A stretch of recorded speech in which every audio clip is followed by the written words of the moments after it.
हवाओं का रुख तो कब से बदला हुआ है।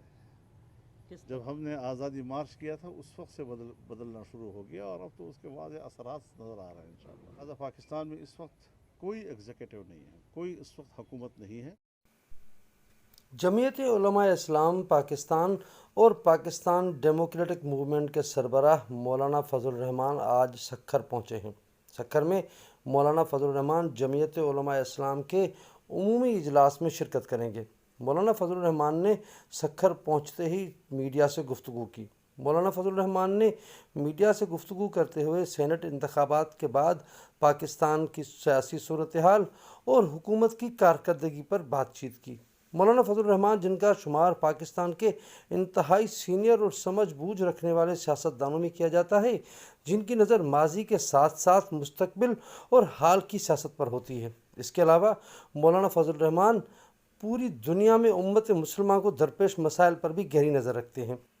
इसी वजह से मौलाना फजल रहमान को जमीयत उलमा इस्लाम के कारकुनान कायदे जमीयत और कायदे मिल्लत इस्लामिया के नाम से पुकारते हैं। पाकिस्तान डेमोक्रेटिक मूवमेंट और जमीयत उलमा इस्लाम पाकिस्तान के सरबराह मौलाना फजल रहमान ने मीडिया से गुफ्तगू करते हुए जहां सेनेट इंतखाबात के बाद मुल्क में पैदा होने वाली सियासी सूरत हाल पर बात की, वहीं उन्होंने वज़ीर आज़म पाकिस्तान की जानिब से कौम से किए गए खिताब पर भी गुफ्तगू की।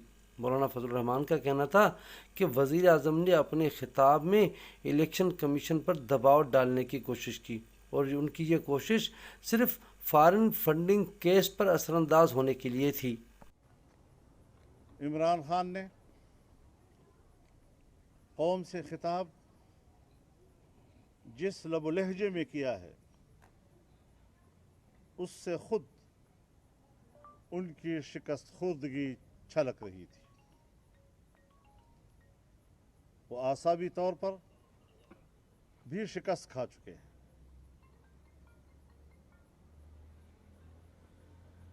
सेनेट इलेक्शन में खुद उनके बकौल कि बोली लगी है। इसका इल्ज़ाम वो किसको दे रहे हैं? यानी अपनी पीटीआई के अरकान को वो खुद बिकाऊ माल कह रहे हैं और कल जब वो एतमाद का वोट लेंगे तो इन्हीं 18 लोगों का वोट भी उस एतमाद में शामिल होगा।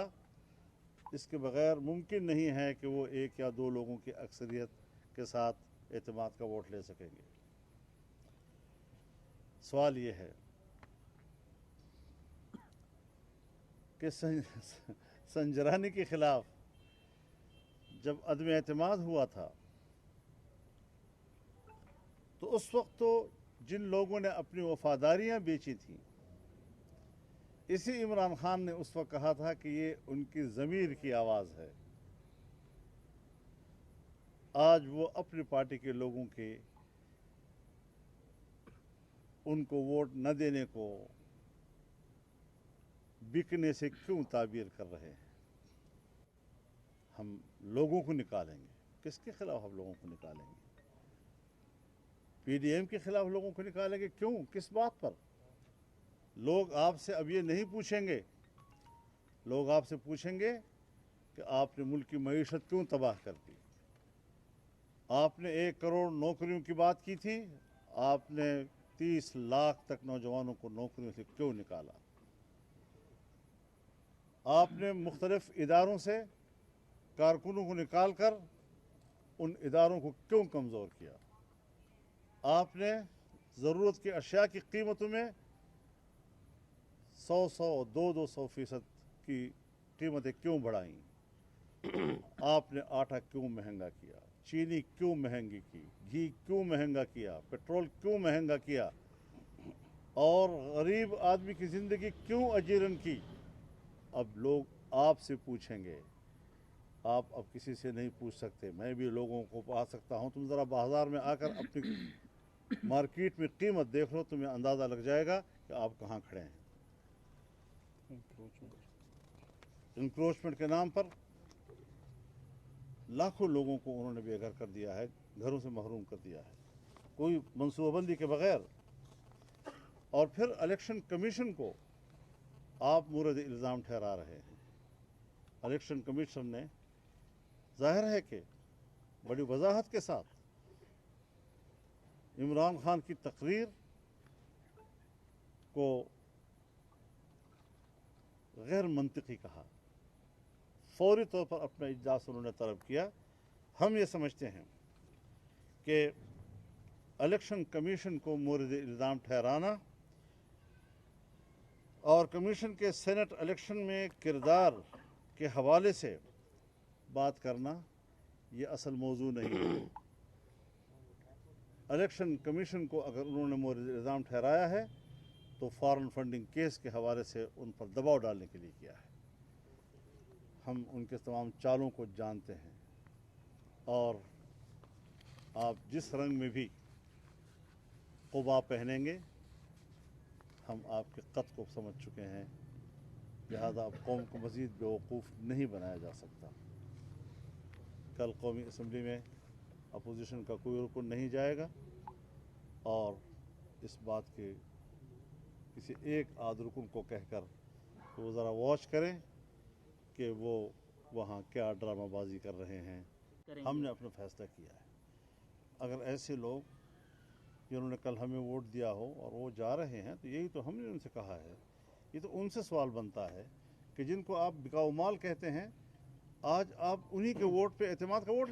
ہم اپنے فیصلوں اور اعلانات پر قائم ہیں، اور انشاءاللہ 8 مارچ کو اسلام آباد میں سربراہی اجلاس بھی ہوگا، اور جو مجلس عاملہ ہے دونوں کا مشترکہ اجلاس ہوگا، اور اس میں آئندہ کے لائحہ عمل پر بات کی جائے گی۔ بدل گیا ہے ہواؤں کا رخ تو کب سے بدلا ہوا ہے؟ جب ہم نے آزادی مارچ کیا تھا اس وقت سے بدلنا شروع ہو گیا، اور اب تو اس کے واضح اثرات نظر آ رہے ہیں انشاءاللہ۔ یہ حواس باختگی ہے، اب ان کے ہاتھ سے سب کچھ نکل چکا ہے، لہذا پاکستان میں اس وقت کوئی ایگزیکٹو نہیں ہے، کوئی اس وقت حکومت نہیں ہے۔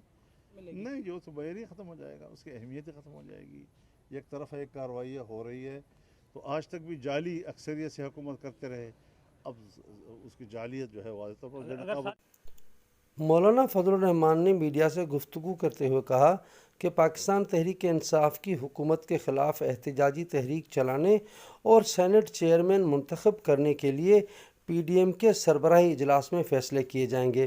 مولانا فضل الرحمان کا کہنا تھا کہ پی ڈی ایم کے سربراہی اجلاس میں حکومت مخالف احتجاجی تحریک، لانگ مارچ اور تحریک عدم اعتماد سمیت سینٹ چیئرمین منتخب کرنے کے لیے پی ڈی ایم میں شامل تمام جماعتوں کے سربراہان سے مشاورت کی جائے گی، اور باہمی مشاورت اور اتفاق رائے کے بعد احتجاجی تحریک اور سینٹ چیئرمین منتخب کرنے کا فیصلہ کیا